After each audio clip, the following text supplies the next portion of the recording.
Hello everyone, this is Mayank Nagpal, your chemistry teacher and you are watching me only on your YouTube channel Inspire for You. Student last class में हम लोगों ने बॉहर्स model discuss किया था और electron distribution देखा था कि किस तरीके से किसी एटम में इलेक्ट्रॉन डिस्ट्रीब्यूशन होता है और कोई एटम में शेल के एल एम एन शेल किसे बोलते हैं। फर्स्ट शेल को के, सेकंड को एल, थर्ड को एम, फोर्थ को एन बोलते हैं। और फर्स्ट शेल में मैक्सिमम 2 इलेक्ट्रॉन फिल हो सकते हैं, सेकंड शेल में 8, फिर थर्ड में 8 और फोर्थ में 2 या जितने भी इलेक्ट्रॉन बचे हुए इलेक्ट्रॉन फोर्थ शेल में चले जाएंगे। तो इस तरीके से इलेक्ट्रॉन डिस्ट्रीब्यूशन देखा था। आज की क्लास में हम लोगों को डिस्कस करना है एटॉमिक नंबर। तो किसी एटम के नंबर को ही हम क्या बोलते हैं, एटॉमिक नंबर बोलते हैं। तो पहले हम इसकी डेफिनेशन कवर करते हैं, उसके बाद देखेंगे कि क्या होता है एटॉमिक नंबर और क्या प्रॉपर्टीज होती है। तो एटॉमिक नंबर के लिए हम कहेंगे it is the number of an element, it is the number of an element is equal to the number of protons in the nucleus means हमने देखा क्या इसकी डेफिनेशन कहती है, it is the number of an element, कि ये एक element का ऐसा नंबर है which is equal to the number of protons in the nucleus. किसी एटम के अंदर जितने प्रोटॉन्स होते हैं वही उसका क्या कहलाता है, एटॉमिक नंबर कहलाता है। ठीक है, तो इट इज़ आगे हम लिखें, it is represented by atomic symbol,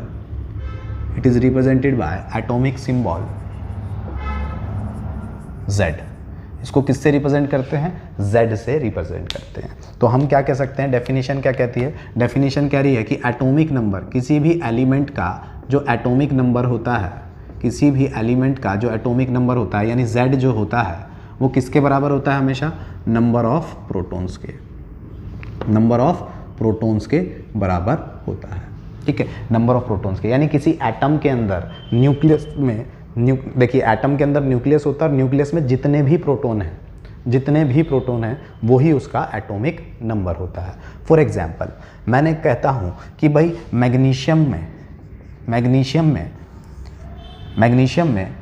nucleus के अंदर कितने प्रोटॉन्स हैं। तो मैग्नीशियम में न्यूक्लियस के अंदर कितने प्रोटॉन्स होते हैं, 12। मैग्नीशियम में न्यूक्लियस के अंदर प्रोटॉन्स कितने होते हैं, 12। देखिए आपको पता है ये न्यूक्लियस है, न्यूक्लियस में प्रोटॉन्स और न्यूट्रॉन्स होते हैं, लेकिन हम कह रहे हैं कि atomic number is equal to the number of protons. तो किसी भी एटम के न्यूक्लियस के अंदर जितने प्रोटॉन्स होते हैं उतना ही उसका एटॉमिक नंबर होता है। मैंने कहा मैग्नीशियम के न्यूक्लियस के अंदर 12 प्रोटॉन होते हैं, 12 प्रोटॉन होते हैं, तो उसका एटॉमिक नंबर बताइए। तो आप क्या बोलोगे, उसका एटॉमिक नंबर, अगर नंबर ऑफ प्रोटॉन 12 हैं, किसी एटम के नंबर ऑफ प्रोटॉन 12 है न्यूक्लियस में, तो उसका एटॉमिक नंबर Z कितना होगा, उसका Z भी तो 12 ही होगा, यानी उसके अंदर Z यानी उसका एटॉमिक नंबर भी 12 होगा फिर तो। और एटॉमिक नंबर 12 होगा और दूसरा क्या होगा, नंबर ऑफ प्रोटॉन्स क्या होंगे, 12 होंगे। ठीक है, नंबर ऑफ प्रोटॉन तो 12 है ही।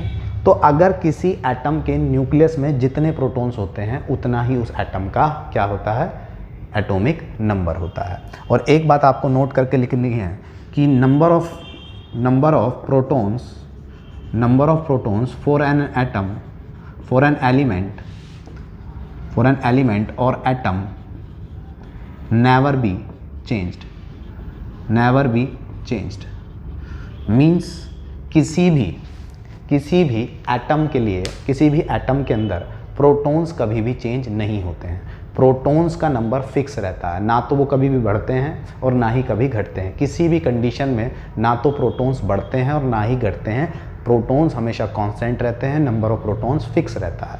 ठीक है, तो एटॉमिक नंबर की डेफिनेशन क्या कहती है कि एटॉमिक नंबर, किसी एलिमेंट का एटॉमिक नंबर वो होता है जितने उस एटम के न्यूक्लियस के अंदर क्या होते हैं, प्रोटॉन्स होते हैं।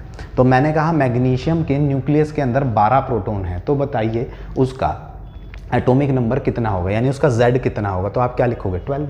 आती है बात समझ।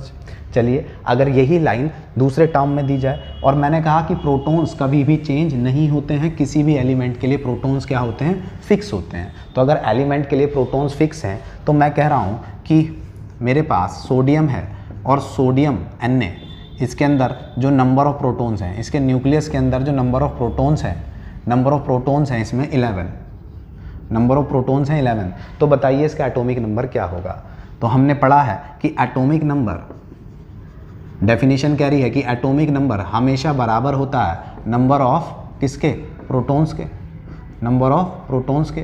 तो हमने देखा कि नंबर ऑफ प्रोटॉन्स कितने हैं 11, तो एटॉमिक नंबर कितना होगा 11, तो Z क्या हो जाएगा 11 हो जाएगा। तो किसी भी एटम में न्यूक्लियस के अंदर जितने प्रोटॉन्स होते हैं वही उसका एटॉमिक नंबर होता है। एटॉमिक नंबर के लिए हम एक लाइन और ले सकते हैं, atomic number is the unique number, is the unique, atomic number is the unique number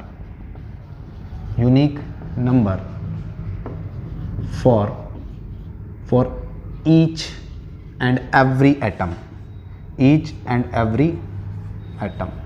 her atom का, या हम कहें हर एलिमेंट का, एटम ना वर्ड यूज़ करके एलिमेंट वर्ड यूज़ करें, हर एलिमेंट का एटॉमिक नंबर फिक्स होता है और वो यूनिक होता है। मींस यूनिक का मतलब कि जो यूनिक होता है एक डिफरेंट, दूसरों से अलग। तो हर एलिमेंट का अपना एक एटॉमिक नंबर होता है जो किसी और का नहीं हो सकता है। मैंने कहा सोडियम का एटॉमिक नंबर 11 है, सोडियम का एटॉमिक नंबर 11 है, तो अब 11 किसी और का नहीं हो सकता। मैं कहूँ मैग्नीशियम का हो सकता है, नहीं हो सकता। मैं कहूँ कैल्शियम का हो सकता है, नहीं हो सकता। मैं कहूँ सोडियम का हो सकता, मतलब सोडियम को छोड़ के पोटेशियम का हो सकता है, नहीं हो सकता। इसका मतलब एटॉमिक नंबर एक यूनिक नंबर होता है, वो हमेशा किसी एक ही एलिमेंट का होता है, किसी और एलिमेंट को नहीं होता है। ठीक है, तो ये हो गया एटॉमिक नंबर। होप आपको ये क्लियर हुआ होगा कि किसी भी एटम में जितने प्रोटॉन्स हैं उतना ही एटॉमिक नंबर होता है। अब एटॉमिक नंबर के लिए एक और बात आती है। देखिए, अब मैं आपको दो चीज़ें समझाता हूँ।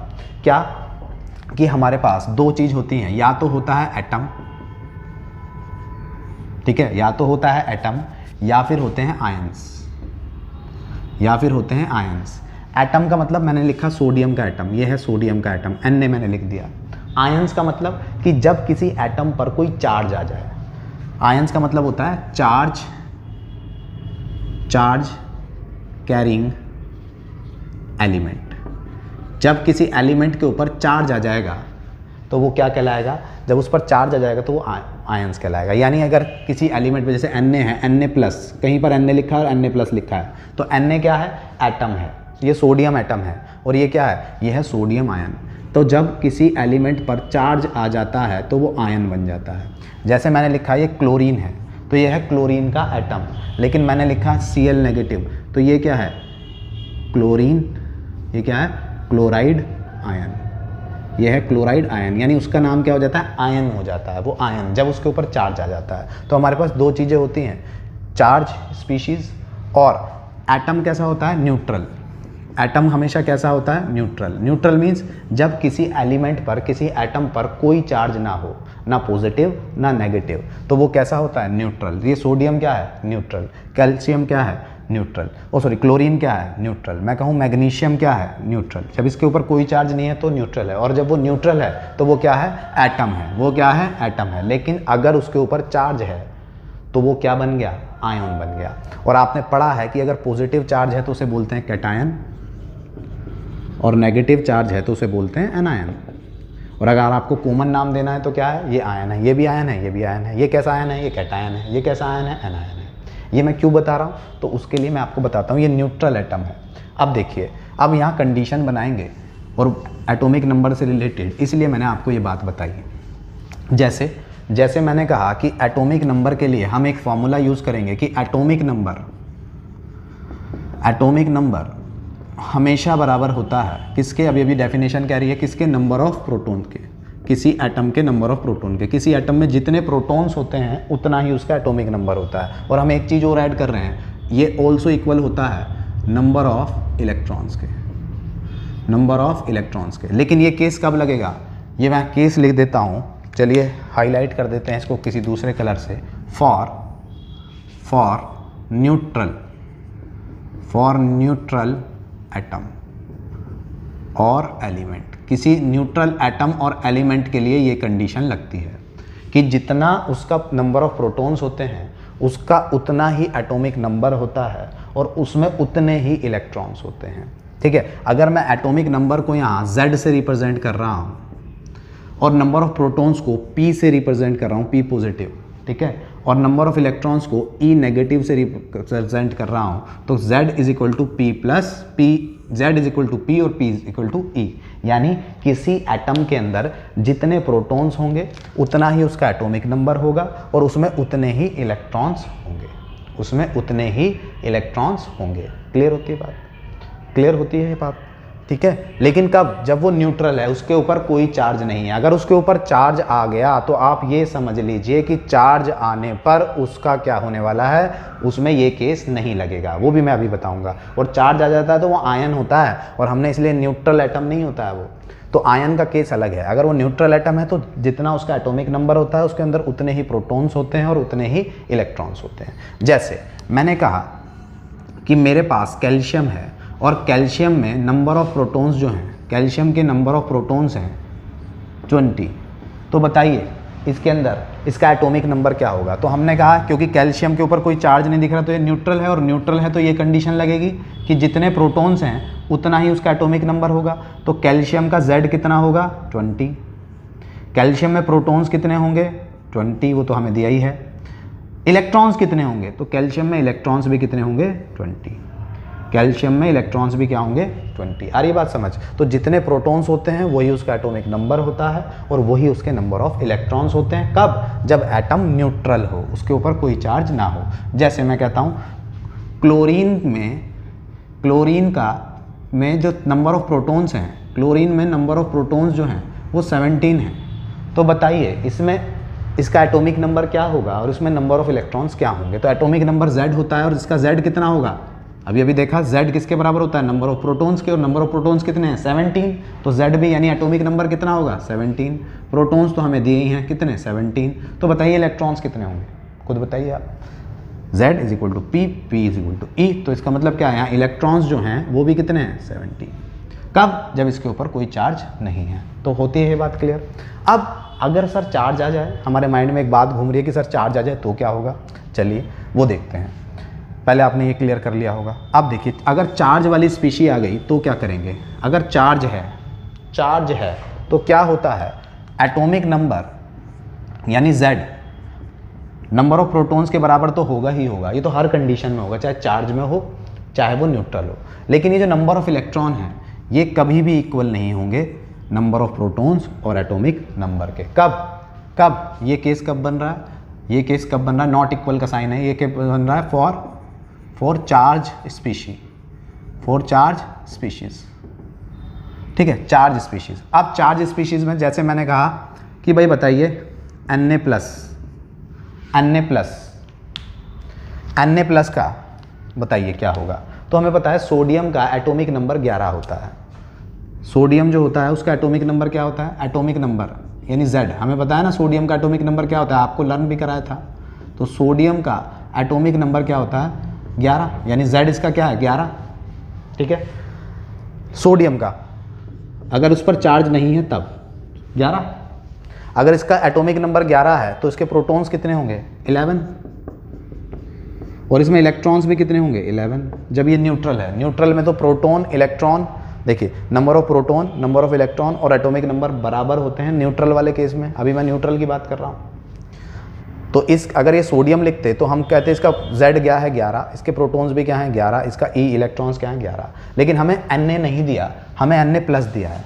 अब आपको ये पता होगा कि प्लस कब आता है? प्लस आता है जब इलेक्ट्रॉन लूज करते हैं। अगर कोई एलिमेंट एक इलेक्ट्रॉन किसी को दे देगा तो उसके पास एक प्लस आएगा। अगर कोई एलिमेंट 2 इलेक्ट्रॉन किसी को दे देगा तो उसके पास 2 प्लस आएंगे।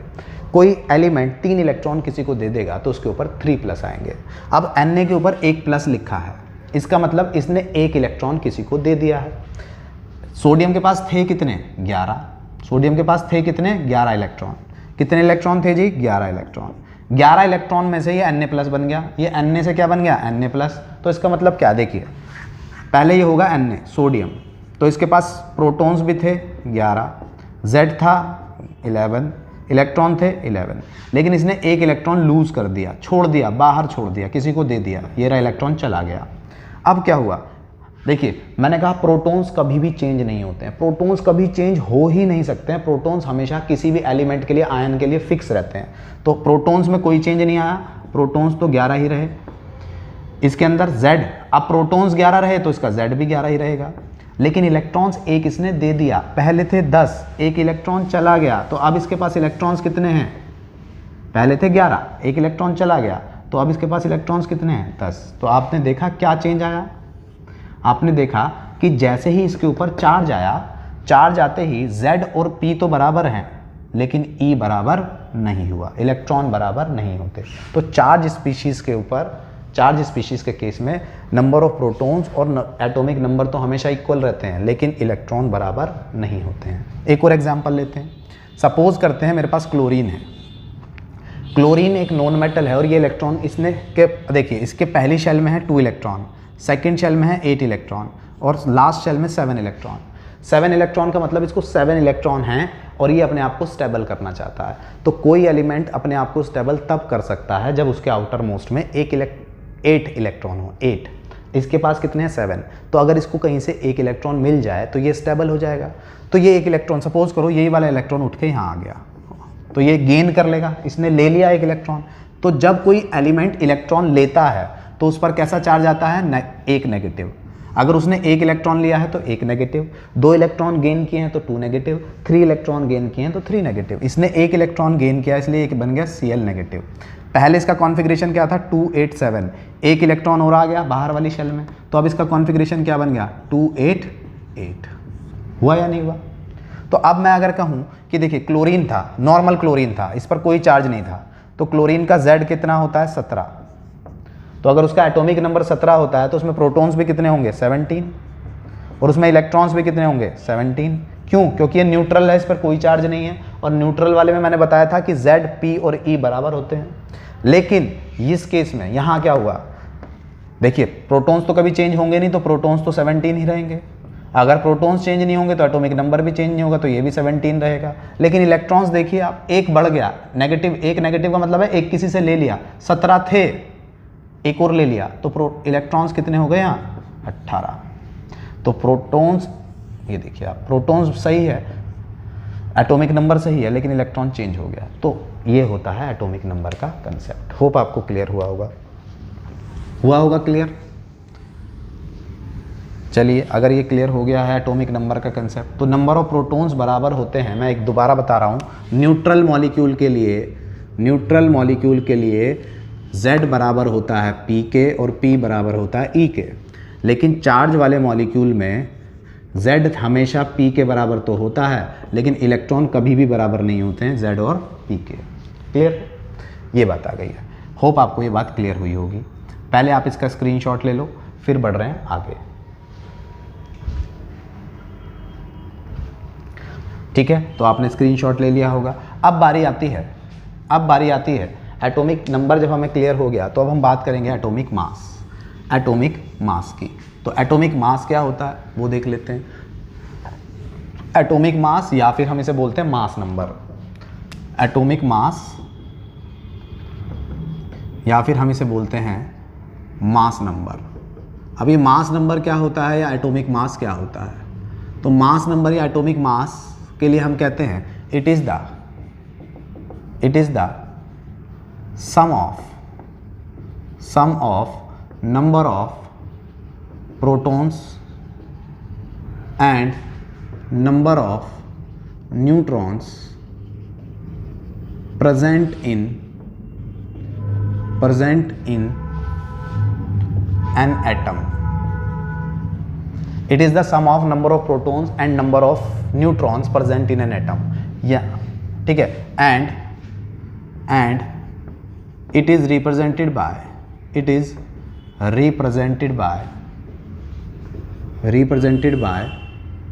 A.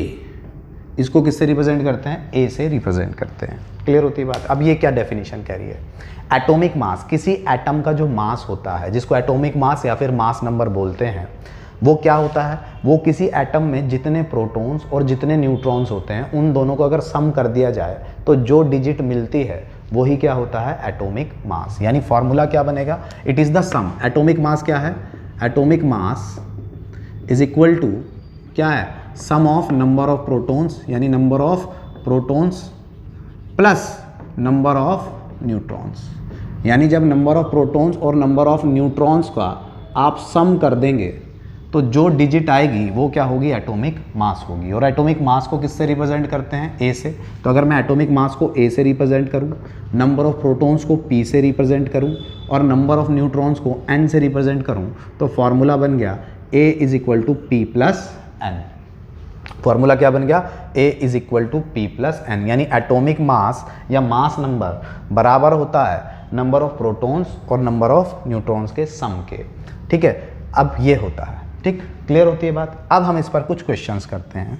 इसको पर कुछ क्वेश्चन करते हैं। और पहला क्वेश्चन है कि an element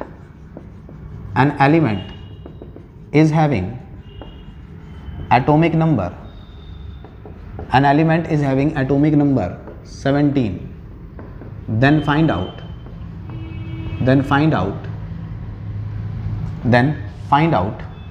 number of protons and electrons in it। ठीक है, एक क्वेश्चन बना लिया हमने। हमसे कहता है एक एलिमेंट है, सपोज करते हैं हमें नहीं पता वो कौन सा एलिमेंट है, वो एक्स है, जिसका एटॉमिक नंबर का मतलब z कितना है, 17 है। z उसका कितना है, 17 है। तो बताइए उसमें प्रोटॉन्स कितने होंगे और बताइए उसमें इलेक्ट्रॉन्स कितने होंगे। तो अभी हम पढ़ के आए थे, क्योंकि उसने कहा है कि एक एटम है और उसने ये नहीं कहा कि चार्ज्ड एटम है या आयन है, उसने कहा एटम है, तो इसका मतलब वो न्यूट्रल है। तो न्यूट्रल के लिए हमने क्या कहा था, atomic number is equal to होता है नंबर ऑफ प्रोटॉन्स और ऑल्सो इक्वल टू होता है नंबर ऑफ इलेक्ट्रॉन्स। तो एटॉमिक नंबर कितना है यहाँ पे, 17 उसने दिया है हमें, एटॉमिक नंबर 17। तो अगर उसका उस एलिमेंट का एटॉमिक नंबर 17 है तो उसमें प्रोटॉन्स भी कितने होंगे, भाई 17, और उसमें इलेक्ट्रॉन्स भी कितने होंगे, 17। तो हो गया क्वेश्चन। ठीक है, ये तो हुआ एटॉमिक नंबर पर। अब हम जरा क्वेश्चन लेते हैं मास नंबर पर। पहले आप इसका स्क्रीनशॉट ले लो। 1 2 3 हो गया स्क्रीनशॉट। चलिए अब मास नंबर पर, मास नंबर पर कोई क्वेश्चन लेते हैं। हमसे कहता है we are having an element 12 mg24। ठीक है, 12 mg24, then find out number of protons, electrons and neutrons present in it। तो बताइए इसमें कितने नंबर ऑफ प्रोटॉन, इलेक्ट्रॉन और न्यूट्रॉन प्रेजेंट होंगे। ठीक है, अब देखिए बच्चों, एक बात मैं आपको यहाँ बता देता हूँ। किसी भी एलिमेंट का जो रिप्रेजेंटेशन होता है, एलिमेंट सपोज करते हैं वो x है, तो x को रखेंगे बीच में, नीचे रखते हैं z और ऊपर लिखते हैं a, यानी ये एलिमेंट यहाँ क्या है, mg, यानी x की जगह मैं क्या लिख दूँ, mg, और यहाँ z की जगह मैं क्या लिखूँगा, 12, और a की जगह मैं क्या लिखूँगा, 24। इन शॉर्ट मैं ये कहना चाह रहा हूँ कि जब किसी कोई एलिमेंट आपको दे ऐसे और उसके बेस में कोई नंबर दे, तो बेस में नंबर क्या होता है, हमेशा z, यानी ये किसको बताता है, ये होता है उसका एटॉमिक नंबर, और उसके अपर साइड में जो नंबर लिखा होता है वो किसको रिप्रेजेंट करता है, a को, और a क्या है यहाँ पर, एटॉमिक मास। तो ये है एटॉमिक मास, ठीक है। तो इन शॉर्ट उसने ये है क्या है, एटॉमिक नंबर, यानी z तो दे दिया हमें 12, जिसको हम क्या बोलते हैं, एटॉमिक नंबर, और ये क्या है, एटॉमिक मास। और एटॉमिक मास को किससे रिप्रेजेंट करते हैं, या मास नंबर को किससे रिप्रेजेंट करते हैं, तो उसको रिप्रेजेंट करते हैं कैपिटल A से। तो ये है 24। अब हमारे पास Z 12 है, A 24 है, और हमसे पूछ रहा है नंबर ऑफ प्रोटॉन्स बताइए। तो हमें पता है Z हमेशा किसके बराबर होता है, प्रोटॉन्स के, और तो इसमें अगर इसका एटॉमिक नंबर 12 है तो इसके प्रोटॉन्स भी कितने होंगे, 12। वो कह रहे हैं इसमें इलेक्ट्रॉन्स बताइए, क्योंकि ये न्यूट्रल है, उसने कहीं चार्ज की बात नहीं की। तो हमें पता है अगर न्यूट्रल है तो जितना Z होता है उतना ही P होता है और उतना ही E होता है, यानी इलेक्ट्रॉन भी उतने ही होते हैं। तो यहाँ इलेक्ट्रॉन कितने होंगे, 12। अब बारी आती है न्यूट्रॉन्स कैसे फाइंड करें। तो न्यूट्रॉन्स के लिए अभी भी देखा था ये वाला formula, atomic mass is equal to number of protons is equal to number of plus number of neutrons. Atomic mass को A से रिप्रेजेंट करते हैं, नंबर ऑफ प्रोटॉन्स को p से रिप्रेजेंट करते हैं, नंबर ऑफ न्यूट्रॉन्स को n से रिप्रेजेंट करते हैं। तो अब हम प्रोटॉन्स तो हमारे पास आ गए 12 क्योंकि एटॉमिक नंबर 12 था, इलेक्ट्रॉन्स भी हमारे पास आ गए 12 क्योंकि एटॉमिक नंबर 12 था और एटम न्यूट्रल था। अब मास नंबर निकालें, तो मास नंबर के लिए फॉर्मूला है हमारे पास A is equal to P plus N। P क्या है? Number of protons. A क्या है? चलिए मैं यहाँ कर देता हूँ इसको, चलिए ऊपर वाले डेफिनेशन हटा देता हूँ क्योंकि स्पेस होप्स हो आपको शायद ना दिख रहा हो, ठीक है। तो यहाँ देख लेते हैं, हमारे पास फॉर्मूला है A is equal to P plus N। A क्या है? Atomic mass. हमारे पास एटॉमिक मास उसने दिया है कितना? 24। एटॉमिक मास हमें कितना दिया है? A की वैल्यू 24। जो ऊपर होता है वो A होता है, जो नीचे होता है वो Z होता है। तो A दिया है हमें, हमने रख दिया 24। प्रोटॉन्स अभी अभी देखें, एटॉमिक नंबर जितना होता है उतने ही प्रोटॉन्स होते हैं। तो प्रोटॉन्स कितने हैं हमारे पास? 12। तो क्या न्यूट्रॉन्स नहीं फाइंड कर सकते हैं? तो न्यूट्रॉन्स अगर मैं फाइंड करूं तो क्या हो जाएगा? 24 माइनस 12 इज इक्वल टू कितना हो जाएगा? 12। तो इस तरीके से नंबर ऑफ न्यूट्रॉन्स हमने फाइंड कर लिए। क्लियर होती है बात? तो इस तरीके से किसी भी एलिमेंट के नंबर ऑफ इलेक्ट्रॉन, प्रोटॉन और न्यूट्रॉन हम फाइंड कर सकते हैं। चलिए एक न्यूमेरिकल मैं आपको और कराता हूँ प्रैक्टिस के लिए, इसके बाद आपको आगे प्रैक्टिस पेपर मिल जाएगा डिस्क्रिप्शन बॉक्स में। तो चलिए एक क्वेश्चन और कर लेते हैं। हमसे कहता है find out number of protons, electrons and neutrons in 27 in 13Al27। इस एटम के लिए, इस एलिमेंट के लिए प्रोटॉन्स, इलेक्ट्रॉन्स और न्यूट्रॉन्स फाइंड कीजिए। अभी अभी बताया था जो बेस में लिखा होता है वो Z होता है, यानी Z माने एटॉमिक नंबर होता है। तो एटॉमिक नंबर हमें कितना मिल गया? एटॉमिक नंबर मिल गया हमें 13। जो ऊपर लिखा होता है वो एटॉमिक मास होता है, यानी A होता है। और A को किससे रिप्रेजेंट करते हैं? एटॉमिक मास या फिर मास नंबर से। और हमारे पास कितना है? 27। तो अब वो कह रहा है कि बताइए प्रोटॉन्स कितने होंगे। तो देखिए जितना Z होता है उतने ही प्रोटॉन्स होते हैं। तो नंबर ऑफ प्रोटॉन्स कितने होंगे? यानी हमें पता है Z is equal to protons.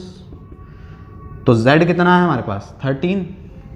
तो प्रोटॉन्स कितने आ गए हमारे पास? 13।